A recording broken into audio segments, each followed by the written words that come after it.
Saludos y bienvenidos. Es lunes 31 de octubre. Las previsiones del Gobierno para este año se alejan cada vez más de las que hacen los organismos económicos.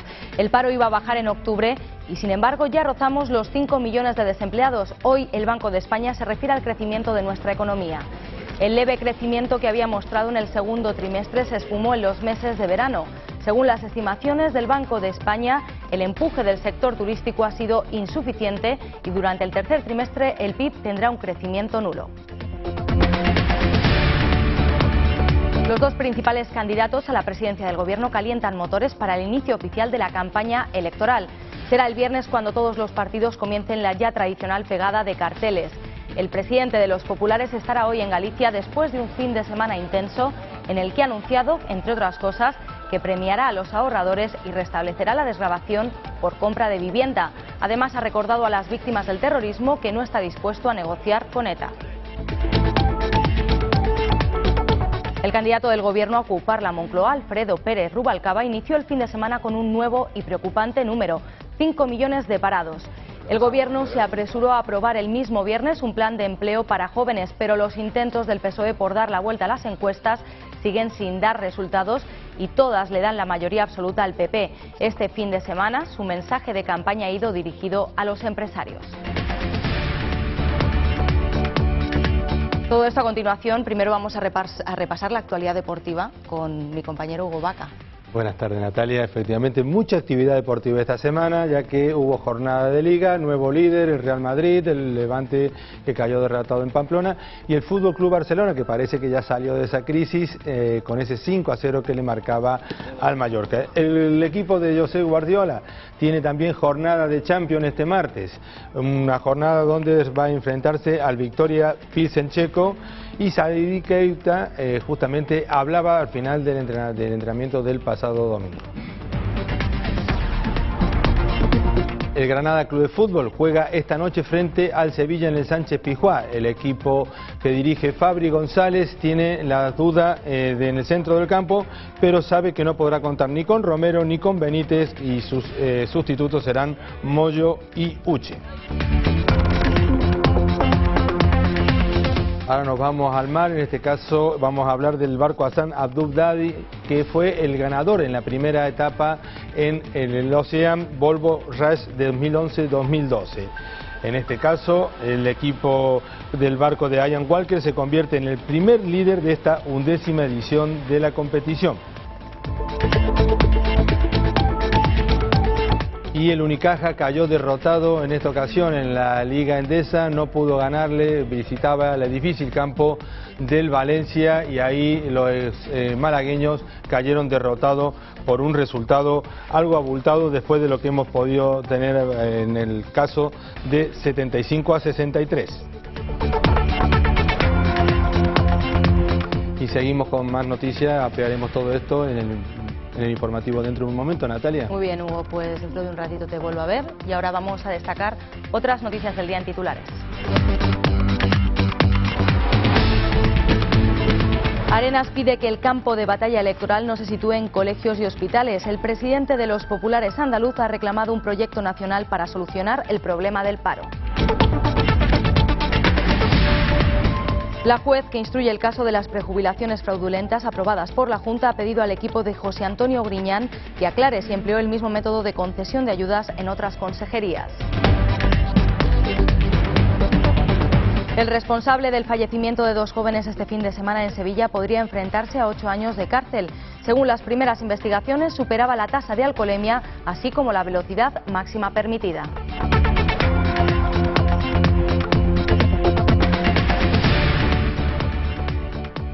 Las previsiones del Gobierno para este año se alejan cada vez más de las que hacen los organismos económicos. Según los asesores de Elena Salgado, el paro bajaría en octubre y el crecimiento del PIB empujaría a la creación de empleo neto, pero ninguna de estas dos premisas se han cumplido. El viernes, el dato de la encuesta de población activa tumbó estos pronósticos y hoy es el Banco de España el que alerta de que ya en el tercer trimestre, en los meses de verano, nuestra economía no ha crecido nada.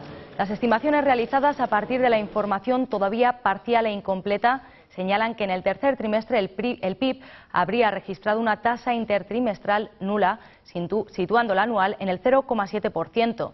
No obstante, el Banco de España recuerda que estas tasas han de tomarse con más cautela de lo habitual por las diferencias estadísticas que puedan surgir con el cambio de la base de la contabilidad nacional. El Banco de España echa la culpa a los recortes en el gasto público. Ha habido pequeños avances en el consumo de los hogares y la inversión empresarial, pero no suficientes. Las estimaciones también señalan la inestabilidad financiera en la zona euro. Apenas quedan 5 días para que comience la campaña electoral y el candidato del PP, Mariano Rajoy, por si había dudas, ha vuelto a aclarar que llegará a la Moncloa con el compromiso de no negociar con los terroristas, ni por la presión de la violencia ni por el anuncio de cese. Desde las filas populares aseguran que ese será un principio básico de la política de seguridad del Estado. Mariano Rajoy estará hoy en Galicia. El PP avanza a programa electoral. Mariano Rajoy no negociará con ETA ni por la presión de la violencia ni por el anuncio de su cese. En otros ámbitos, el Partido Popular aboga por cambiar la actual ley del aborto para defender el derecho a la vida. Mediante nuevas deducciones en el IRPF ayudará a los ahorradores y a los mayores les promete una pensión más ajustada a sus cotizaciones, que puedan cobrar parcialmente la pensión y seguir trabajando de modo efectivo. La reforma del procedimiento de designación de los magistrados del Tribunal Constitucional es otra de sus propuestas electorales. Sobre la racionalización del sector público y aparte de la eliminación de las empresas, fundaciones o consorcios cuyas funciones pueda desempeñar la propia administración con los medios actuales, el PP propone fijar un salario a los cargos electos según el tamaño del municipio y los recursos socioeconómicos del entorno. En justicia, modificará el Código Penal para incorporar la prisión permanente revisable. También revisará la ley de la carrera militar si gana las elecciones del 20N y promoverá incentivos fiscales a las empresas que creen guarderías en sus centros de trabajo. Estos son algunos de los compromisos que incluye en su programa electoral, del que ha publicado hoy lo más destacado antes de su aprobación mañana en el Comité Ejecutivo que celebrará en Santiago de Compostela. Los dos principales líderes siguen presentando medidas que pondrán en marcha si ganan las elecciones. El del Partido Socialista, Alfredo Pérez Rubalcaba, ha tenido que lidiar con el dato de la EPA hecho público el viernes. 5 millones de parados y un horizonte difícil de solucionar. Ayer en Murcia mandó un mensaje a los empresarios. Reformará el impuesto de sociedades para redistribuir las desgravaciones de forma que sean más igualitarias para todo tipo de empresas, independientemente de su tamaño. Rubalcaba pretende que los fondos que se obtengan de esa reforma se destinen a ayudar a emprendedores, trabajadores autónomos y pequeñas y medianas empresas. Reformar el impuesto de sociedades para redistribuir las desgravaciones y así hacerlas más igualitarias. Esta es la propuesta que el candidato del PSOE a la Moncloa, Alfredo Pérez Rubalcaba, ha lanzado en un acto de precampaña en Murcia. A 21 días de la cita con las urnas, Rubalcaba ha explicado que las actuales desgravaciones solo benefician a las grandes empresas. Vamos a decirles a las grandes empresas españolas que está bien que desgraven, pero que no puede ser que sean ellas las únicas que desgraven. Y como no podemos perder impuesto de sociedades porque no estamos para perder impuestos, vamos a hacer un ejercicio de redistribución, que todas tengan desgravación, las grandes un poco menos y las pequeñas las que ahora no tienen. El líder de los socialistas ha vuelto a acusar al PP de proclamar la austeridad solo para unos pocos y le ha recordado su propuesta para obtener los fondos que estimulen la contratación de jóvenes y desempleados. Yo le digo, señor Rajoy, si usted está tan enamorado de la austeridad, empiece por pedírsela a la que tienen grandes fortunas y que parte de sus fortunas la dediquen para la gente que no tiene empleo. Austeridad sí, pero para todos. Austeridad para todos. Porque no todos sufren. Según Rubalcaba, no todo el mundo sufre lo mismo siendo austero. Hay gente que lo pasa muy mal y gente que lo pasa menos mal. Por eso le ha exigido a Rajoy que sea a estos últimos a quienes les pida el esfuerzo. El coordinador federal de Izquierda Unida, Cayo Lara, ha dicho que su formación no va a repartir tazas ni lápices labiales como hace el PSOE.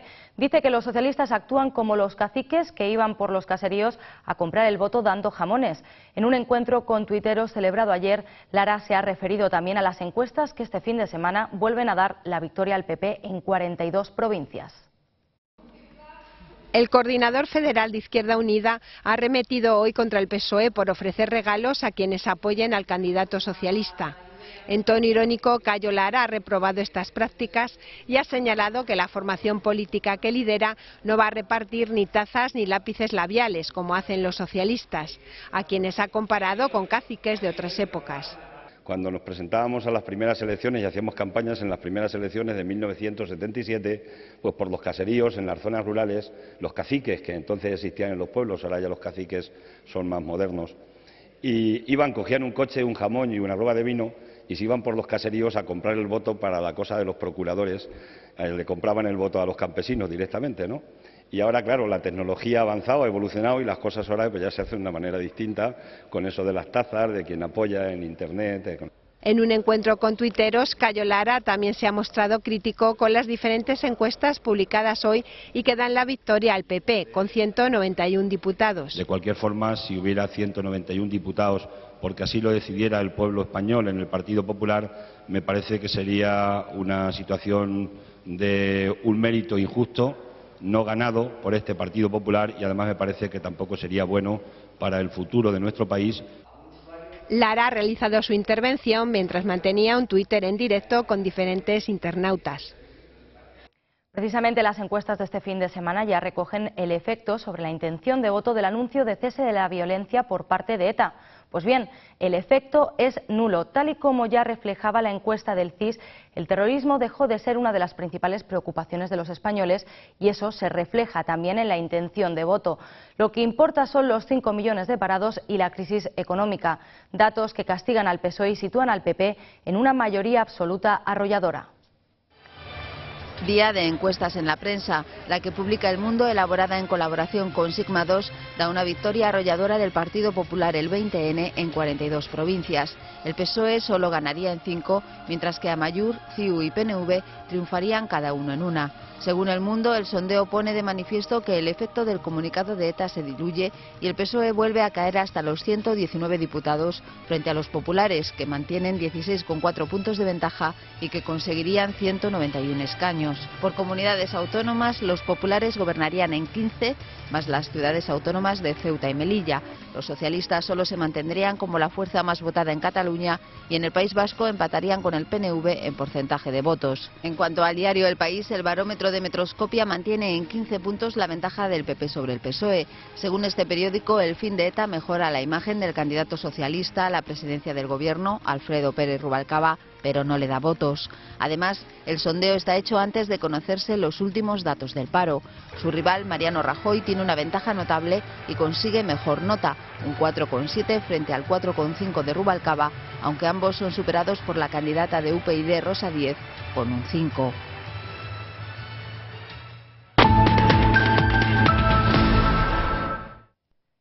Y ya en nuestra comunidad, el presidente del PP andaluz, Javier Arenas, ayer en un acto en Málaga sobre el corredor ferroviario del Mediterráneo, ha criticado que el PSOE sitúe el campo de batalla electoral en colegios y hospitales y ha afirmado que en la calle se respira una fortaleza en torno al cambio similar a la que había en 1982 con Felipe González. Arenas ha pedido que colegios y hospitales no sirvan para la confrontación política y ha indicado que estos centros están para que los niños estudien y las personas se curen, no para contar mentiras. En este sentido, el presidente del PP andaluz ha asegurado que en Andalucía se ha producido un recorte sanitario de más de 3.000 millones de euros en los últimos años. Recortes que se ejecutan sobre el presupuesto aprobado y a través de una orden de que no se puede disponer de esos créditos, ha explicado. En su intervención ha hecho hincapié en el paro y ha reivindicado la necesidad de un proyecto nacional en torno al empleo, así como un gobierno comprometido con el sentido común. Y han decidido ahora que el campo de batalla electoral está en los colegios y en los hospitales. Y yo les quiero decir que los colegios están para que los niños estudien, que dejen en paz a los niños, que no elijan los colegios y los hospitales como campos de confrontación política, que los hospitales están para que la gente se cure, no para hacer demagogia electoral en los hospitales y contar mentiras. En Andalucía ha habido más de 3.000 millones de recortes sanitarios en los últimos años. La juez que lleva el caso de las prejubilaciones fraudulentas en empresas andaluzas incentivadas con fondos públicos sospecha que el modus operandi de la Consejería de Empleo para aprobar estos EREs podría haber sido practicado por otras consejerías. En un auto de 44 páginas, Alaya reclama al equipo de gobierno de José Antonio Griñán que informe si las ayudas a empresas mediante transferencia de financiación a través del antiguo Instituto de Fomento de Andalucía, denominado Fondo de Reptiles, se han realizado además de la Consejería de Empleo en otros departamentos como Innovación, Ciencia, Empresa, Agricultura, Pesca o Turismo. Por su parte, el presidente del PP andaluz, Javier Arenas, ha solicitado que el dinero y bienes que puedan ser incautados a los implicados en la investigación de la juez Alaya se destinen a los parados a través de políticas de creación de empleo. Una propuesta que los populares llevarán al Parlamento andaluz en forma de proposición, no de ley. Los recortes en sanidad o en educación no son algo aislado. La reducción de la inversión por parte de la Junta también se dirige al sector turístico, el único que está contribuyendo al tímido crecimiento de la economía. La reducción asciende al 16,4% y los empresarios del sector ya empiezan a mostrar su preocupación, sobre todo por la que pueda tener en el mercado laboral andaluz, muy vinculado al turismo. A esta reducción en la inversión hay que añadir la de la Consejería de Obras Públicas, la que a infraestructuras en este caso se refiere. En este caso el recorte supera el 25% y la patronal del turismo también se ve amenazada por él, ya que podría traducirse en peores carreteras y comunicaciones deficientes. Nos quedamos en Andalucía, pero para contarles una muerte en la carretera. La muerte de dos jóvenes, en este caso en un accidente de tráfico, una joven de 22 años y un joven de 25 ayer por la mañana en Sevilla. Dos coches se vieron implicados. Uno de ellos iba conducido por otro joven de 24 años que resultó herido. Este podría enfrentarse a 8 años de cárcel por superar la tasa de alcoholemia y la velocidad máxima permitida. Las imprudencias al volante siguen dejando víctimas en la carretera. Este fin de semana, dos jóvenes han fallecido en el acto en un accidente de tráfico en Sevilla como consecuencia de un choque lateral producido en una rotonda de la avenida Juan Pablo II de la capital hispalense. Según las primeras investigaciones policiales, el joven que provocó el accidente, de 25 años y residente de Coria del Río, conducía el vehículo bajo los efectos del alcohol. Este fin de semana ha sido detenido como autor de dos delitos de homicidio imprudente y uno contra la seguridad vial. El conductor causante de tal desgracia ha resultado ileso y permanece en observación en el Hospital Virgen de Rocío de Sevilla. El detenido ha admitido que había estado de copas antes del siniestro. Según han indicado expertos juristas, el detenido podría ser condenado a 8 años de prisión. El accidente se produjo aproximadamente a las 6 de la madrugada del pasado domingo, cuando el vehículo en el que viajaban los dos ocupantes fallecidos se disponía a entrar en la rotonda de Tablada. En ese momento el joven causante del accidente conducía a una gran velocidad cuando presuntamente se saltó un semáforo en rojo antes de entrar en la rotonda y finalmente embistió lateralmente al vehículo. Tal fue el choque que los bomberos tuvieron que excarcelar los cuerpos de la sevillana Rosa María y su novio dominicano. El detenido podría pasar hoy a disposición judicial. Y también en el capítulo de sucesos, tragedia, conmoción y dolor en Valencia. La Guardia Civil continúa investigando las causas del triple homicidio ocurrido la noche del viernes. Los vecinos del barrio de Castelar Oliveral, aún conmocionados, coinciden en que el detenido, de 33 años, es un chico normal, casado y con una hija de 7 meses que solo ha podido actuar así por un arrebato, porque no había problemas con los vecinos. Los habitantes de la pedanía valenciana de Castellar Oliveral aún no dan crédito a lo ocurrido la pasada noche. Una noche sangrienta en la que 3 de sus vecinos murieron a manos de otro armado con un cuchillo y llamando de puerta en puerta en busca de sus víctimas. Yo no oí nada de que llamara sal, porque yo lo conocía y hubiera podido abrir. Un chico normal, saludaba a todo el mundo y no nos explicamos ahora por qué ha tenido que ser eso. Sorprendido, yo personalmente todavía no me lo acabo de creer. Pues no sé, si te parece increíble. Te parece increíble, vamos, no sé, que haya ocurrido esto. Y más, no sé, yo ayer pregunté al hermano del fallecido, dice que no había ningún problema en la finca, que los vecinos se llevaban de maravilla y que no... El Ayuntamiento de Valencia ha decretado 24 horas de luto por el triple homicidio. La alcaldesa Rita Barberá ha visitado el barrio y ha anunciado la condecoración al policía local que intervino para evitar una desgracia mayor. Creo que fue tremendamente oportuna su presencia, no solamente para detener a este personaje que cometió ayer estos asesinatos, sino para que no se pudiera producir más. Me explico, fue determinante en la detención en la localización de todos los servicios necesarios, él solo. El presunto homicida tiene 33 años de edad, está casado y es padre de una niña de 7 meses. Las 3 personas asesinadas son un hombre de mediana edad, su hijo de 13 años y una anciana. Además, resultaron heridos una mujer de 48 años que se encuentra en estado muy grave y un hombre de 44 años también hospitalizado. La isla del Hierro volvió a sufrir ayer un nuevo movimiento sísmico de casi 4 grados de magnitud. El terremoto se produjo en el mar a 22 kilómetros de profundidad. Se sintió pasada la 1 de la tarde y se trata del segundo sismo registrado en la isla desde el pasado domingo.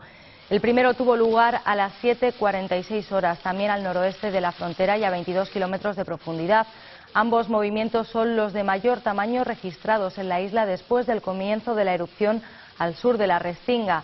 La evolución de la sismidad en el norte de la isla ha aumentado en los últimos días y los científicos, que realizan un seguimiento constante, barajan todos los escenarios posibles, aunque todavía no se pueden definir con suficiente precisión. En este sentido, se inclinan entre las opciones principales de que el proceso disminuya o que evolucione hacia una erupción situada con mayor probabilidad en el mar, con las características de la que ya se está desarrollando al sur.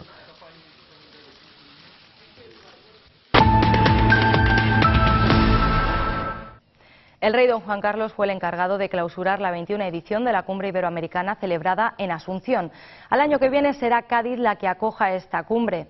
En su último discurso en la capital paraguaya, antes de regresar a Madrid, el monarca ha subrayado el simbolismo de la ciudad española de Cádiz como lugar de encuentro iberoamericano. Fue en ella donde se aprobó la Constitución de 1812 y en su elaboración participaron representantes de numerosos países de los que con los siglos sería la Comunidad Iberoamericana. Fue, en palabras de don Juan Carlos, un hito fundamental de la historia del constitucionalismo español e iberoamericano. El próximo año 2012 será Cádiz, la bella ciudad española que albergue la Cumbre Iberoamericana. En Cádiz conmemoraremos el bicentenario de la Constitución de 1812, un hito fundamental de la historia del constitucionalismo español e iberoamericano. Jean-Claude Trichet termina hoy su mandato en el Banco Central Europeo. Abandona el barco en medio de tensiones en los mercados financieros, con el temor a que la economía entre de nuevo en recesión por la crisis de endeudamiento de la zona euro y con protestas en las calles de toda Europa. El italiano Mario Draghi, de 63 años, sustituye a Trichet mañana al frente del BCE en un momento de gran incertidumbre. El presidente del Banco Central Europeo, Jean-Claude Trichet, termina su mandato y lo hace en medio de tensiones en los mercados financieros, de temor a una recesión por la crisis de deuda de la zona euro y con protestas en la calle. Trichet, de 68 años de edad, ha dicho que le hubiera gustado terminar su gestión en un momento más tranquilo. Sin embargo, el banquero francés ha repetido desde hace 3 años y hasta el último día al frente del BCE que la zona del euro atraviesa la peor crisis desde la Segunda Guerra Mundial. Sus decisiones han sido muy criticadas. Por un lado, el programa de compra de deuda soberana que la entidad introdujo en mayo de 2010 para intervenir en el mercado secundario y apoyar a Grecia, Portugal e Irlanda, y que reactivó en agosto pasado para socorrer a Italia y España. Y por otro lado, subir los tipos de interés en julio de 2008, 3 meses antes de iniciar la serie de bajadas más agresiva de su historia tras la quiebra de Lehman Brothers, y de incrementarlos de nuevo otras 2 veces este año. Trichet se ha defendido alegando que el principal mandato del BCE es defender la estabilidad de precios. Algunos expertos han considerado que ante la falta de liderazgo político en Europa, en la práctica esta ha sido la única institución capaz de actuar para salvar la integridad del euro. Su sucesor en el cargo, el italiano Mario Draghi, llega con la intención de mantener estas medidas el tiempo que sea necesario. Al hasta ahora gobernador del Banco de Italia le queda pendiente la decisión de bajar los tipos de interés en la zona del euro, actualmente en el 1,5%. Las autoridades de Tailandia han elevado a 381 el número de muertos causados por las inundaciones que afectan a las provincias de la meseta central y a zonas de Bangkok, donde según el gobierno la situación tenderá a mejorar en los próximos días. El Centro para la Prevención y Mitigación de Desastres indicó que además otras 2 personas están dadas por desaparecidas y que 144 comarcas de 26 provincias permanecen anegadas. El número de muertes por las inundaciones en Tailandia supera ya las 380, según las autoridades del país. 144 comarcas de 26 provincias permanecen anegadas, entre ellas áreas del norte y del este de Bangkok, con una alta densidad de población. En los últimos 5 días han abandonado la capital tailandesa cerca de 1 millón de personas, de los 12 que residen ahí. La primera ministra hizo un llamamiento a la calma y dijo que la situación tenderá a mejorar en los próximos días. No obstante, desde el Centro de Operaciones para las Inundaciones avisan de que el nivel del agua del río Chao Phraya podría subir y causar nuevos desbordamientos. Varios gobiernos de Europa han aconsejado a sus ciudadanos que pospongan los viajes a Bangkok y otras provincias afectadas que no sean esenciales. Estas inundaciones se consideran las peores que han tenido lugar en Tailandia en 50 años. Comenzaron a finales de julio con el desbordamiento de ríos y pantanos del norte y del centro a causa de las copiosas lluvias del monzón y de 3 tormentas tropicales seguidas. Un desastre que ha dejado ya unos 2,5 millones de damnificados y que se calcula tendrá un coste económico de más de 6.000 millones de dólares. Desde hace unas horas en el planeta Tierra ya somos más de 7.000 millones de habitantes. Esto según el cálculo que hace unos días realizó Naciones Unidas. Según su estudio ha sido una niña y ha nacido en Filipinas. Hoy ha nacido en Manila la habitante 7.000 millones del planeta Tierra. Su nombre, Danica Mai Camacho. Ha nacido en Filipinas y ha pesado 2,5 kilos. Naciones Unidas en su informe en población mundial pronostica que en el 2050 seremos 9.000 millones de habitantes. La pequeña nació en el Hospital José Manila Fabella Memorial en la capital del país asiático. Fue recibida por sus padres y autoridades de la Organización de las Naciones Unidas. En los países más pobres, las altas tasas de fecundidad perturban el desarrollo y perpetúan la pobreza, afirma la ONU. Mientras que en algunos de los más ricos, la baja natalidad y la escasez de mano de obra provocan inquietud sobre las perspectivas de crecimiento económico y viabilidad de los sistemas de seguridad social. Por eso, para la ONU, la prioridad es lograr un desarrollo sostenible. Los 7.000 millones no son una historia sobre números, es una historia sobre la gente, advierte Ban Ki-moon, secretario general de la organización. 7.000 millones de personas que necesitan alimento, tener energía, oportunidades buenas en la vida para empleo y educación, derechos y libertades. La ONU considera que trabajando juntos, los ciudadanos de todo el mundo pueden introducir cambios positivos en temas vitales como la lucha contra la pobreza y la movilización contra el cambio climático.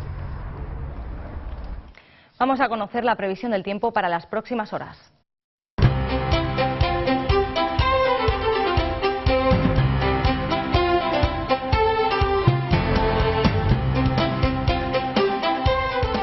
El tiempo en España hoy será generalmente poco nuboso durante todo el día. En el norte de la península habrá intervalos nubosos por la tarde y en la zona centro los cielos estarán prácticamente despejados durante todo el día. Un frente ha entrado ya por Galicia e irá extendiéndose de oeste a este. Según la Agencia Estatal de Meteorología, las lluvias comenzarán a ser generalizadas a partir de mañana.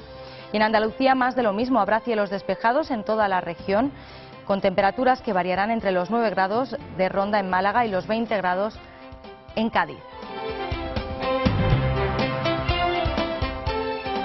Víspera del Día de Todos los Santos y mientras los cementerios de todo el país están vestidos ya para recordar a los seres queridos, encontramos algunos que recuerdan también que los que ya se fueron son morosos. De momento descansan en paz, pero si no pagan la cuota por ocupar un sitio en el Camposanto, sus cuerpos podrían ser exhumados. En el cementerio municipal de Zaragoza han aparecido más de 4.000 pegatinas como esta. El ayuntamiento las ha colocado para comunicar a sus titulares que la concesión ha caducado y que deben pagar para renovarla. Pues bueno, en muchos casos se ha perdido el tracto en la relación familiar del titular por fallecimientos. A veces sí que hay problemas de domiciliación porque los ciudadanos no comunican los cambios de domicilio al ayuntamiento. De este modo, el consistorio espera que los familiares actualicen los pagos. Los hay que llevan 20 y hasta 40 años sin pagar. Si no lo hacen ahora, se procedería a la extinción de los derechos y se pondría en marcha un plan de exhumaciones para recuperar nichos. Los ciudadanos creen que este no es el mejor método de información. Hombre, yo creo que sería mejor con carta, ya que nos tienen localizados para poder pagar las tasas de los nichos, pues que nos lo comunicarán por carta, me imagino yo. Aquí lo vemos el que venimos, pero si una persona vive fuera, pues no se entera. Ya lo ven, los desalojos crecen y no solo de viviendas, la crisis nos persigue hasta el más allá. El Museo Ludwig de Budapest ofrece a partir de hoy una exposición sobre la obra y las influyentes teorías del arquitecto franco-húngaro Jonas Friedman. La muestra lleva el título Arquitectura sin construcción y este título se debe básicamente a que sus proyectos nunca se han construido a pesar de haber sido uno de los más influyentes teóricos de la arquitectura moderna. Arquitectura sin construcción. Es el título que recoge las revolucionarias propuestas del arquitecto franco-húngaro Jonas Friedman, quien ya en los años 70 utilizaba conceptos tan actuales como sostenibilidad. Friedman, de 88 años, sobrevivió al Holocausto y luego de estudiar arquitectura en Israel se radicó en París, donde vive desde 1956. La idea central de las teorías de Friedman se basan en el hecho de que las ciudades y zonas metropolitanas colapsan o están por colapsar, por lo que considera necesario abandonar la construcción horizontal y optar por la vertical. Esta arquitectura se caracteriza por el uso de estructuras volátiles y variables, conectadas entre sí, que el arquitecto recomendó a ciudades como París, Shanghái o Venecia, así como en una forma de puente que uniría a Gibraltar con África. Su idea de construcción democrática y activa se expone en el Museo Ludwig de Budapest hasta enero del próximo año. Su complejo montaje requirió de la ayuda de 40 voluntarios. Entre lo más llamativo se destaca la instalación que muestra su teoría de las ciudades espaciales, así como un espacio de varios niveles que une un jardín de hortalizas con baños y cocinas. Londres 2012 presenta sus instalaciones a la vez que se cuestiona el legado que dejará. La ciudad vive tan preocupada por los Juegos Olímpicos del próximo verano como por el legado que dejarán en una ciudad de 8 millones de personas y que tiene graves problemas de espacio. A menos de un año de los Juegos, Londres busca soluciones para el futuro de sus proyectos olímpicos. La capital británica vive tan preocupada por las Olimpiadas del próximo verano como por el legado que dejarán en una ciudad de 8 millones de personas y graves problemas de espacio. Instalaciones como el estadio de balonmano, el centro acuático o el estadio olímpico exigen soluciones sostenibles y útiles para las próximas generaciones, como explicó Chris Johnson, uno de los responsables del diseño del Parque Olímpico. Recintos que serán testigos de las luchas de los atletas por alcanzar la gloria olímpica, pero también por las competiciones domésticas que los londinenses disfrutarán tras el vendaval de los Juegos. Y vamos a conocer ahora la otra parte de la actualidad con Hugo Vaca. La actualidad deportiva, claro. La actualidad deportiva, como ya comentábamos al principio del informativo, una actualidad deportiva que pasa, bueno, cayó el Levante, el líder es el Real Madrid, pero también esa mini crisis que se había instaurado en el Nou Camp parece que ya pasó. Messi marcó 3 goles y ahora ya está esperando ante el Victoria Pilsen en la Champions el próximo martes. Keita hablaba sobre este asunto y Pep Guardiola se encontraba mucho más tranquilo ahora después de esa importante victoria del equipo, en este caso blaugrana. El entrenador del Barcelona, Pep Guardiola, dio a conocer este domingo la lista de convocados para el partido que enfrentará a su equipo contra el Fútbol Club Victoria. Una lista que la principal novedad es Alexis Sánchez, que viajará con el equipo pese a no tener todavía el alta médica. El delantero chileno, que ya lleva unos días entrenando con el resto de sus compañeros, podría recibir el alta médica tras el entrenamiento de este lunes. También viajarán con el primer equipo los jugadores del filial Isaac Cuenca y el Meta Oyer, por lo que Guardiola contará para este desplazamiento con 21 jugadores. El centrocampista del Barcelona, Seydou Keita, ha destacado hoy la importancia del próximo partido de Liga de Campeones ante el Victoria Pilsen para luchar por el primer puesto del grupo. Es un partido importante para nosotros, entonces vamos ahí para ganar como siempre, porque con este 3 puntos dará un paso más adelante para la clasificación, sobre todo para el primer place con Milán normalmente. Entonces será un partido importante. Siempre los partidos son importantes, pero para la clasificación ganar será muy importante. Merci. Seguro que sí, porque nosotros sabemos que jugamos para ganar, pero ganar siempre 5-0 es casi imposible. Pero la afición o la prensa quiere que ganamos siempre 5 o 6, es difícil. pero el más importante para nosotros es el final de la temporada. En este caso, Keita hablaba de que la afición quiere más, la afición blaugrana, pero también la afición de Granada quiere más, ya que su equipo se encuentra último clasificado. Hoy se cierra la 11ª jornada en Primera División. El Sevilla recibe al equipo granadino a las 9 de la noche en el Sánchez Pizjuán, y en esta ocasión Moyo y Uche actuarán en sustitución de Jaime Rodríguez y Benítez. Con Geijo de nuevo como titular, el Sevilla y Granada se juegan esta noche 3 puntos y unas cuantas cosas más. Los locales, la posibilidad de mantener el cerco a las posiciones de la Liga de Campeones y de ratificar el gran momento del Sevilla, que está de vuelta de la mano de Marcelino García Toral.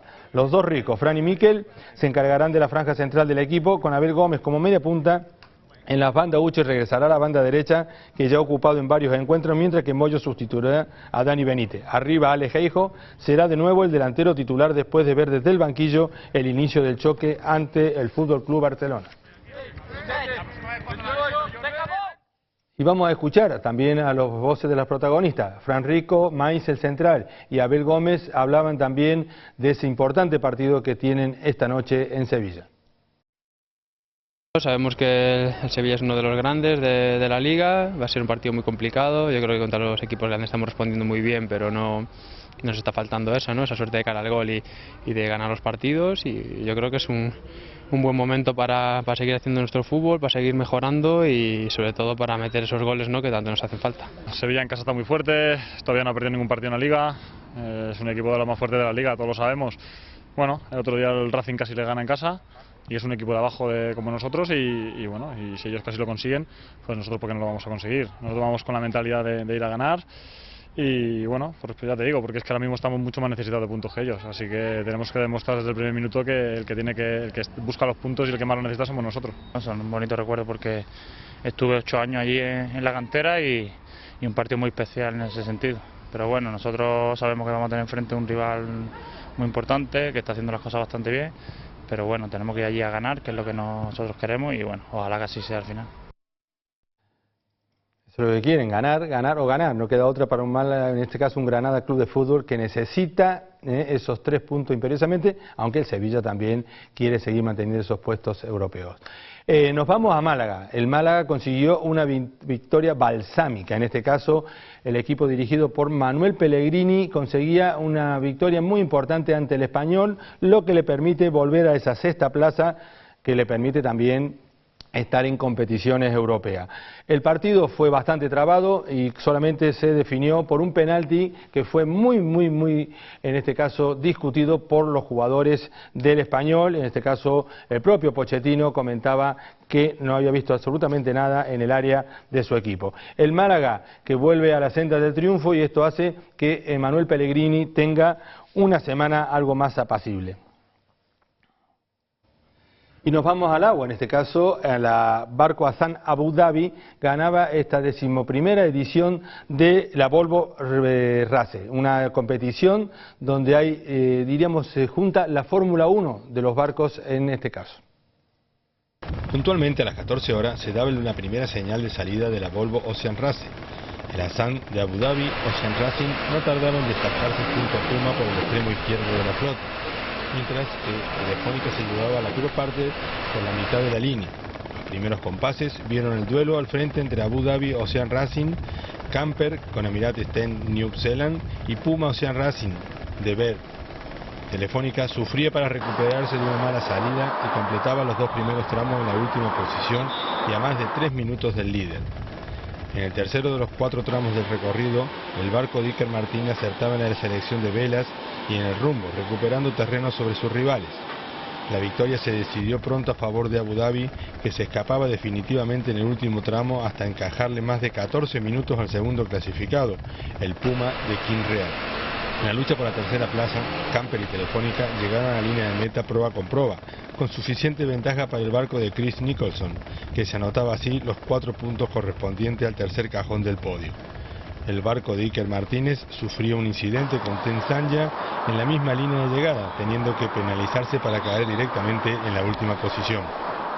Y nos vamos al baloncesto. Cayó el Unicaja Málaga en la Liga Endesa y en este caso ante un buen equipo como es el Valencia Basket. 75-62 fue el marcador, al final un arrollador del Valencia Basket con un parcial de 13-0 en los últimos 3 minutos dio la victoria al equipo de Paco Olmo ante el Unicaja, que hizo un buen primer cuarto pero nunca consiguió imponer su juego ante un rival que fue de menos a más. Lo visto en el encuentro, si se excluyen los minutos finales, permiten hablar de equilibrio, ventajas ajustadas de uno y otro equipo, en especial del Valencia, pero nunca pensar en una victoria local tan clara como la que se produjo. En el tercer cuarto el equipo valenciano consiguió ventajas importantes en el marcador, pero nunca logró distanciarse del equipo andaluz. Esa sensación se mantuvo hasta el final, pero el Unicaja en este caso no pudo revertir ese resultado. Y eso es todo lo que hemos tenido de momento. Esta tarde tenemos más. Muy bien, pues estaremos atentos, Hugo.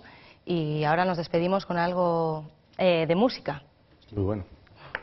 Nos despedimos con ópera en concreto. El Teatro Real acoge hoy una ópera que le va como anillo al dedo al director de escena norteamericano Bob Wilson. Es Péleas y Mélisande de Debussy, el drama simbolista escrito por Maurice Maeterlinck en 1892. El silencio y la poesía sin estridencias, los contrastes entre luz y oscuridad, el mar, la luna, la estrella o el fuego son algunos de los elementos que forman parte de esta producción. Una obra que ya se ha estrenado en Salzburgo y París y que ahora recorre el mundo. Péleas y Mélisande fue recibido en su momento con mucha crítica e incomprensión por el público y por músicos como Mahler o Strauss. Y es que la producción recoge todas las preferencias de Bob Wilson. Con estas imágenes nos despedimos. Si quieren seguir informados pueden hacerlo en nuestra siguiente edición de Informativos. Muchas gracias por acompañarnos.